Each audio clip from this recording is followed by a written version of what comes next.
সকলকে জয় যিশু। আজ আমি আলোচনা করব যে বিষয়টি নিয়ে, তা হলো ঈশ্বরের পরিকল্পনায় আমাদের নতুন বছর।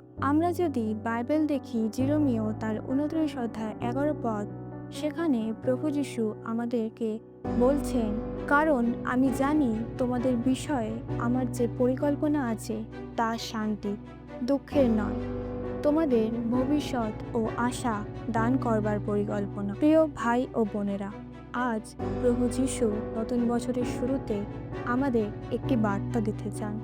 এই বার্তা আমাদের শুধু আনন্দ নয়, এই বার্তা আমাদের জীবনকে পরিবর্তন করতে পারে। নতুন বছর মানে শুধু ক্যালেন্ডারের পাতা পরিবর্তন নয়, নতুন বছর মানে নিজের জীবনকে আরও একটি বার ঈশ্বরের কাছে সমর্পণ করা। নতুন বছরের শুরুতে একটি প্রশ্ন। নতুন বছর শুরু হলে আমরা প্রত্যেকেই ভাবি, এই বছর আমি কি করব, আমার পরিকল্পনা কি। কিন্তু খুব অল্প সংখ্যক মানুষ ভাবেন, ঈশ্বর আমার জীবনের জন্য কি পরিকল্পনা রেখেছে। আমরা প্রায়ই সবসময় নিজের ইচ্ছায় চলতে চাই, নিজের পরিকল্পনা ও বুদ্ধির উপর ভরসা রাখি, আর তারপর প্রভুকে বলি, প্রভু তুমি আমার পরিকল্পনায় আশীর্বাদ করো। কিন্তু ঈশ্বর আজ আমাদের বলছেন, তোমাদের পরিকল্পনায় আমি নয়, কিন্তু আমার পরিকল্পনায় তোমরা চলো। কিন্তু ঈশ্বরের পরিকল্পনা ছাড়া আমরা আমাদের বছর শুরু করি বলেই অনেক সময় আমাদের পথ অস্থির, হতাশাজনক ও অর্থহীন হয়ে পড়ে। এই উপদেশ আমাদের শেখায়, নতুন বছর যেন শুধু আমাদের পরিকল্পনা না হয়, বরং ঈশ্বরের পরিকল্পনার পথে চলা হয়। এখন আমি বলবো, ঈশ্বরের পরিকল্পনা কেমন। ঈশ্বরের পরিকল্পনা সর্বদা উত্তম ও নিখুঁত। আজ আমরা তিনটি জিনিস দেখব। নাম্বার 1, ঈশ্বর যা জানেন আমরা তা জানি না। আমরা যদি জিরোমিও তার 29 অধ্যায় 11 পদে দেখি, সেখানে বলছে, আমি জানি। অর্থাৎ আমাদের ভবিষ্যৎ, আমাদের সীমা, আমাদের সংগ্রাম সবই ঈশ্বর জানেন। আমরা প্রায় প্রশ্ন করি, প্রভু কেন এমন হচ্ছে? কিন্তু প্রভু বলেন, আমি জানি তুমি এখন বুঝছো না, কিন্তু আমি জানি তোমার ভবিষ্যৎ কেমন হবে। আমরা শুধু বর্তমানটা দেখি, কিন্তু ঈশ্বর তার পুরো ছবিটা দেখেন। যেমন একটি জিগস পাজলকে আমরা টুকরো টুকরো অবস্থায় দেখি।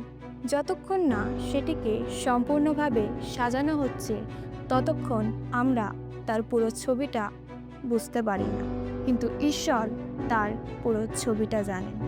নাম্বার 2, ঈশ্বরের পরিকল্পনা সর্বদা শান্তির, কখনোই কষ্টের নয়। যখন জিরোমিও এই ভবিষ্যৎবাণী করলেন, তখন ইসরায়েল জাতি ব্যাবিলনে বন্দী। তারা তখন হতাশাগ্রস্ত, পরাজিত ও ভবিষ্যৎ সম্পর্কে নিরাশ। অনেক সময় আমরাও সেই হতাশার মধ্যে ডুবে যাই। অনেক কষ্ট আসে, দুঃখ আসে, নানান ব্যস্ততা আসে ও আর্থিক সমস্যা আসে। তখন আমরা ভাবি, প্রভু আমার জীবনে এত কষ্ট কেন?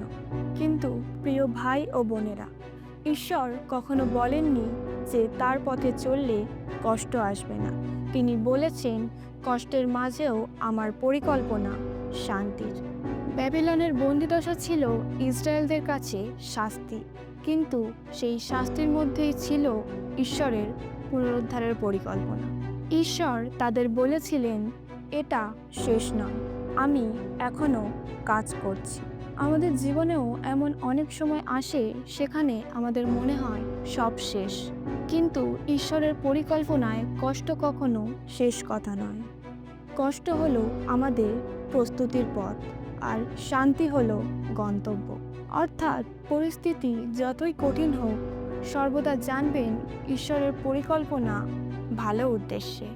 যা এখন বেদনাদায়ক, তা আগামী দিনে আমাদের জীবনে আশীর্বাদ হয়ে উঠবে। নাম্বার 3, ঈশ্বরের পরিকল্পনা আমাদের ভবিষ্যৎ ও আশার জন্য। ঈশ্বর শুধু বলেননি যে তার পরিকল্পনা সর্বদা শান্তির, কষ্টের নয়। তিনি আরও বলেছেন তার পরিকল্পনা আমাদের ভবিষ্যৎ ও আশা দান করবার পরিকল্পনা। আমরা অনেকেই নিজেদের ভবিষ্যৎ নিয়ে চিন্তিত। আমরা ভাবি, এবছর আমার চাকরিটা হবে তো, আমার পরিবার ঠিক থাকবে তো, আমার শরীর স্বাস্থ্য ভালো থাকবে তো। কিন্তু প্রিয় ভাই ও বোনেরা, আমরা ভুলে না যাই, আমরা আমাদের ভবিষ্যৎ জানি না, কিন্তু ঈশ্বর তা আগে থেকেই প্রস্তুত করে রেখেছে। ঈশ্বর কেবল আমাদের বর্তমান ঠিক করেন না, তিনি আমাদের ভবিষ্যৎ প্রস্তুত করেন। তিনি আমাদের অন্ধকারে রাখেন না, বরং তার আলোর পথে আমাদের পরিচালনা করেন। আমরা নিজেদের বুদ্ধির উপর ভরসা রাখলে, নিজের পরিকল্পনা অনুযায়ী চললে আমরা ভুল করব। কিন্তু যদি আমরা ঈশ্বরের পরিকল্পনায় নিজেকে সমর্পণ করি, তিনি আমাদের পথ সোজা করবেন। তৃতীয়ত, ঈশ্বরের বাক্যে স্থির থাকতে হবে। ঈশ্বরের পরিকল্পনাকে বুঝতে তার বাক্যে আমাদের স্থির থাকতে হবে।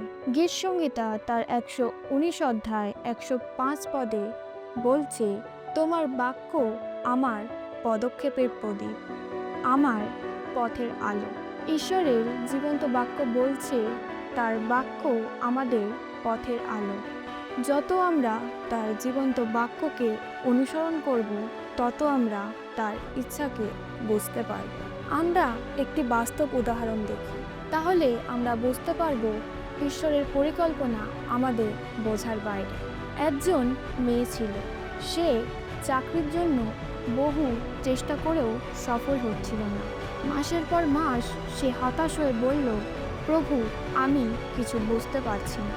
কিন্তু 3 মাস পর সে এমন একটি সংস্থায় কাজ পেল, সেখানে সে মিশনারি প্রকল্পে যোগ দিতে পারল, যা তার জীবনের স্বপ্ন ছিল। পরে সে বলেছিল, তখন আমি কেঁদেছিলাম, কিন্তু এখন বুঝছি ঈশ্বরের না বলা মানে ছিল আরও বড় হ্যাঁ। এই গল্প থেকে আমরা এটাই শিক্ষা পাই, অনেক সময় ঈশ্বর আমাদেরও পরিকল্পনা ভেঙে দেন, কারণ তিনি আরও অনেক কিছু ভালো করছেন। নতুন বছরের শুরুতে আমরা আজ 3টি আত্মিক সিদ্ধান্ত নেব। নাম্বার 1, প্রত্যেক পরিকল্পনা আমরা প্রার্থনায় শুরু করব। সর্বপ্রথম প্রার্থনা, পরে পদক্ষেপ। প্রভুর সাথে কথা বলবো, প্রভুকে বলবো, প্রভু, এই পরিকল্পনা কি তোমার ইচ্ছায়? নাম্বার 2, যে পথ বুঝবো না সেই পথেও বিশ্বাস রাখবো। মনে রাখবেন, বিশ্বাস মানে পরিকল্পনা জানা নয়, এর অর্থ পরিকল্পনাকারীর উপর আস্থা রাখা।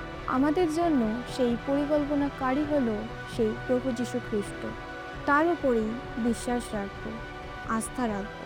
নাম্বার 3, ঈশ্বরের সঙ্গে চলবো, আগেও নয়, পরেও নয়। যেমন সেই মসি বলেছিল, যদি তোমার উপস্থিতি না যায় তবে আমরাও যাব না। ঠিক তেমনি যেন আমাদের প্রত্যেকের জীবন হয়, নিজের ইচ্ছায় নয়, প্রভুর ইচ্ছায় চলব। নিজে একা নয়, প্রভুকে সাথে নিয়ে একসঙ্গে চলব। সবশেষে আমি এটাই বলবো, খ্রিস্টের প্রিয়জনেরা, নতুন বছর শুরু হচ্ছে। আমরা অনেক কিছুই চাই, নানান পরিকল্পনা করি, কিন্তু সত্যিকারের সাফল্য তখনই আসে যখন আমরা বলি, প্রভু, আমার ইচ্ছা নয়, তোমার ইচ্ছা আমার জীবনে পূর্ণ হোক। জিরোমিও তার 29 অধ্যায় 11 পত্রী আমাদেরকে মনে করিয়ে দেয়, প্রভু যীশু আমাদের বলছেন, আমি জানি তোমাদের জন্য আমার যে পরিকল্পনা আছে তা শান্তির, দুঃখের নয়।